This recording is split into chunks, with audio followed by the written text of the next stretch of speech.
I had a conversation with a young man a little while ago. Actually, he was a police officer, and we were talking about some of the recent, very public, violent acts. For example, one of the things we discussed was the attack on the LDS Steakhouse over in Grand Blanc.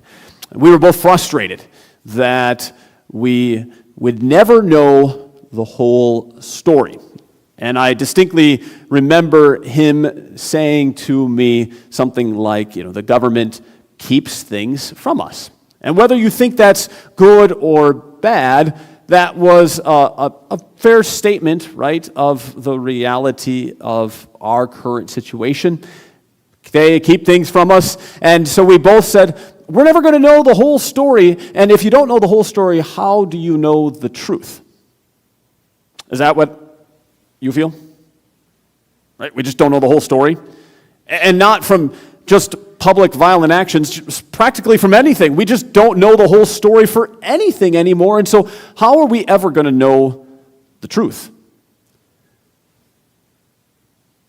That's a good example of the shift that's taken place in not only Western culture, but in America in particular. The perception of truth, the old perception of truth, the story went something like this. Maybe you've heard this story before. This is the classic picture of truth from a man named Plato. Plato tells this story. He says, we're all like people hiding in a cave. We're hidden in a cave, and we're looking at the back wall, and we see the light that is seeping into the cave. Until one day, one of us breaks out of the cave, breaks loose from our chains, gets out of the cave, and sees the world and the sun and everything that's out there. We see what's real, and we suddenly realize that all of the things we saw in the cave were just shadows. They were figments of reality. And the point of his allegory was then to say, you and I, we can know the truth, we can discover the truth, we just need to find somebody that we can follow out of the cave, out of our own little blinded self-space, and we can discover the truth. That was the old picture of truth. Most recently, people suggest you've got to change the story. Now we are all out of the cave, or at least we think we're out of the cave. We all think we're standing outside of our own cave. The problem we now face is that we know that there's a bazillion other caves everywhere else in the world, and everybody else has stepped out of their cave, and we would never know the whole story, the whole truth, unless we stood at the spot outside their cave. Right? So who can know the truth anymore? You got to go walk out of somebody else's cave. That's the perspective that many people, even if we don't say it, that we feel on truth. And today in Genesis 3, God wants to lead you and I to a confidence that we can discover and know truth. Now, Genesis 3 teaches a number of things. Genesis 3 teaches temptation, how to deal with temptation, how to face temptation, how to fight temptation.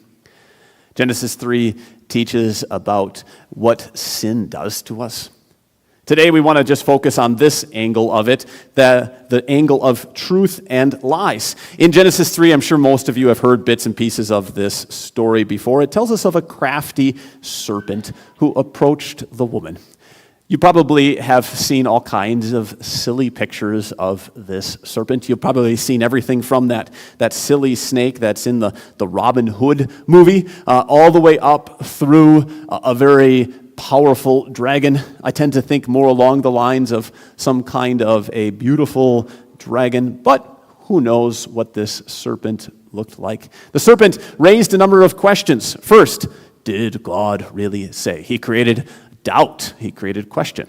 Then, you will not certainly die.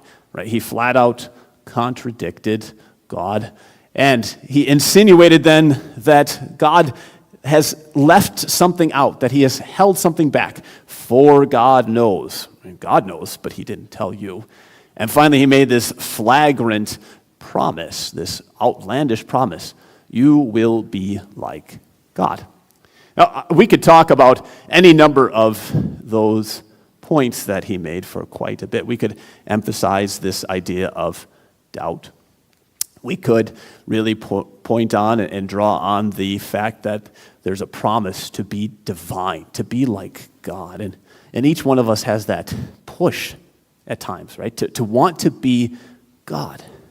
What I want to draw our attention to today, what I want you to realize is that the devil, the serpent, didn't come to man and woman and say to them, hey, let me tell you, there's these trees here and they have fruit, but the good stuff is outside the garden.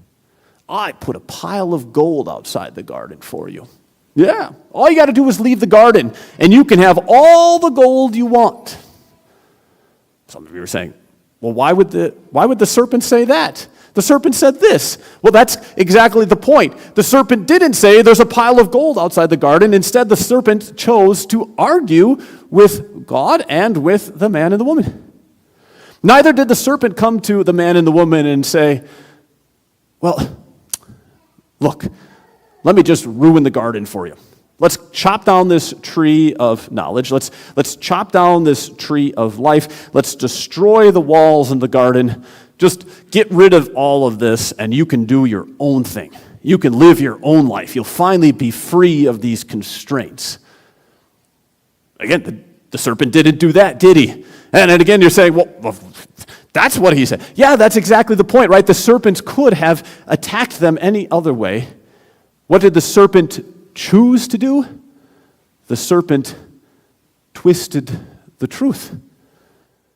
The serpent took what was already spoken, the promises that were made, the reality that was described, and he twisted it into all kinds of contorted and ugly things. The serpent didn't have anything else to offer. In Halloween language, since we just had October and Halloween, the serpent twisted the truth because he had no other treats. Isn't that interesting? Right? The serpent couldn't offer anything else, so all he could do was twist the truth. Now, take that and say, let's think about our own lives. Let's take a common example from our own lives. Maybe you have heard of the rule, you have to be perfect in public. We used to put it this way, you got to be your best self. But now, we have taken this rule, you have to be perfect in public, be your best self, and remade it into be your brand self. And so we have all kinds of messaging to say to people, you've got to manage your brand. If you're an adult, you might put it this way to your kid and say, what you put online stays there forever. We might tell people or feel the sense that every picture we take has to be Instagram worthy. We've got no weakness in life. You have to protect your image. All of these kinds of things. You could throw all of this under this larger umbrella of social media performance. A number of teachers got together back in 2024, and they described it as this intense drive that people have for elusive flawlessness in their online presence and critical evaluations of their own self. Now, this elusive drive for flawlessness, does God say, be perfect, be good, do what's right? Absolutely, right? We know the famous verses. Be perfect or be holy because I am holy. Be righteous. And who can forget that Noah and Abraham were called holy and blameless? So there's plenty of commands in Scripture to be good. And yet, does it ever say, be sure to manage your public performance or manage your brand? Manage your public appearance? No, not at all, right? The assumption from God is be holy all the time. You should never have to manage it, just be holy. You don't have to be Instagram worthy. But that's the trick or the twist, right, that the serpent can do. He takes the truth and he can twist it. Because he can't do anything else. He has no other treats to offer. He has nothing else to give. All he can do is twist. And I'm sure that each of you could come up with all kinds of examples from your own lives of twisted truth. What does that do to us? Have you seen that? The social media perfectionism, for example. I had a good little chuckle at the beginning of this year, 2025, as TikTok was going to be shut down or banned in the United States. Maybe you saw some of the influencers who suddenly said, well, I got to admit, it's all been a lie. I didn't actually do all of these things. I did not drink all of the coffees that they sent to me and have my coffee time. And I don't need to go through all of the examples of it. But when the game was up, everybody ran away, everybody hid, and they blamed the companies that sent them all of the materials, all of the goods. Do you see that that's exactly what happened in Genesis here today? These people, they realized they were naked, they ran and they hid, and they blamed one another. That's just one way, one example of the twisted truth that has influenced you and I so much. That's all the devil has. That twisted truth that still terrorizes us every day. And so our question today, right? We come back to our question today. Hey, can we know the truth? This question is not something new that you just started asking about the last 10 years because you've grown sick of politicians and influencers and legacy media and your kids or your grandkids who just can't seem to pay attention to any facts anymore. This question, can we know the truth, that's as old as the earth is. Since the beginning, we've wrestled through this mess of deception and tricks and lies. And so we do need to ask, how can we know the truth? How can we ever possibly come to some recognition of what is true and good and right? I like this example. Imagine that I've got a piece of rope here. There's at least two ways, right, to get this rope untwisted. If you've got twisted truth, how can we get this untwisted? Well, we could spend the time and try to untwist the knots. That would be a good thing, right? And we could spend the time and try to say, oh, it goes this way and that way, okay, right? And now we've figured out how to untwist the knots. And we'll take a look at that in a minute, but you know right away why that doesn't work. Take any subject that you know and go and compare it with somebody else, and what do they just say to you? Well, that's your truth. That's not my truth. And you find pretty quickly that you can't untwist the knots that we've all made. But there's another way to untwist all of these knots and this mess so that you can get at the truth a little bit. And you know what that is? You just cut the knots apart. Look, I untwisted the knots. I untwisted the twisted truth, and I've discovered it. And you might say, well, now you've ruined the truth. It's not the whole thing anymore. Well, that's true, unless I can put it back together. I didn't bring my fire in the church because I didn't want to set a flame, but you know that I could take the two ends of this rope and tie them back together. Now, what's my point? My point is to say, as you look through Scripture, we never see that God spends all of his time arguing and fighting and debating, or does he just throw up his hands? Instead, we see the next man, the next Adam, the true man who came along, and he did exactly the opposite of what that first woman did. When the first woman heard those words from the serpent, did God really say? She tried to remember what God said, but she didn't get it right. The next Adam, the first Jesus, he quoted back exactly what God said.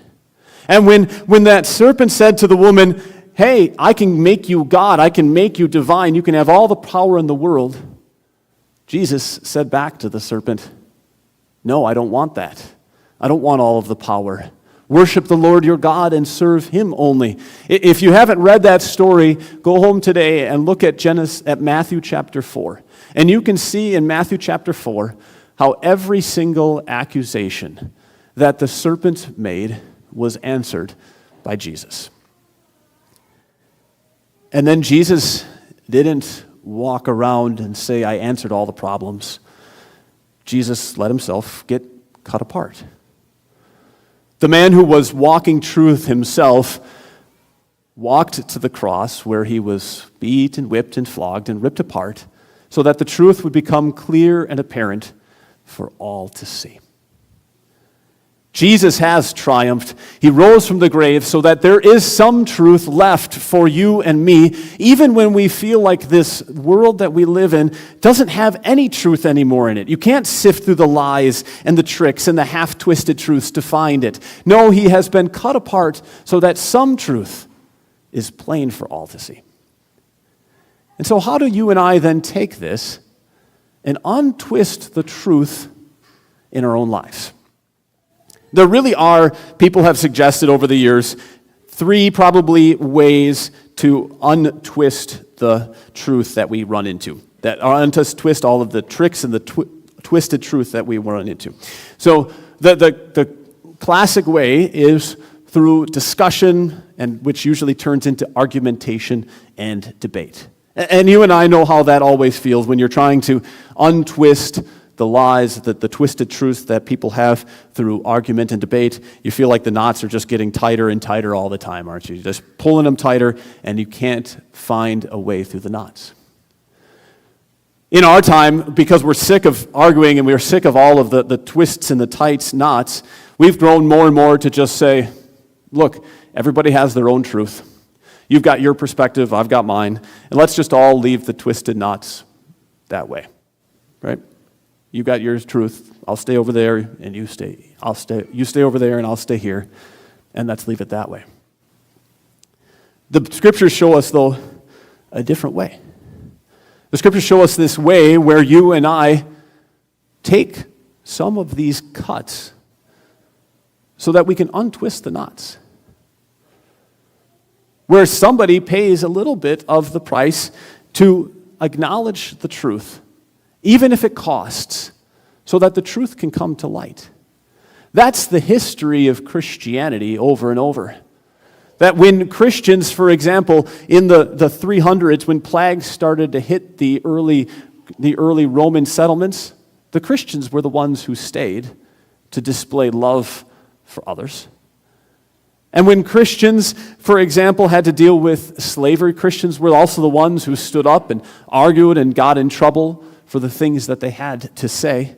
And when Christians then also today need to profess a truth, that we will also stand up and take those hits, even if it hurts sometimes, because we want to tell the truth. Is it always going to be easy to say that truth, to get cut a little, to untie that knot of twisted untruths? No. But we know that Jesus has triumphed, so there is some truth always to see. And that's where we'll stand, with that triumph that he won over all of the twisted truths. So let's confess our faith in the truth that God has revealed to us with the words of the Nicene Creed. Thank God for the words of the Nicene Creed that make that truth clear for us. Let's stand together as we confess our faith.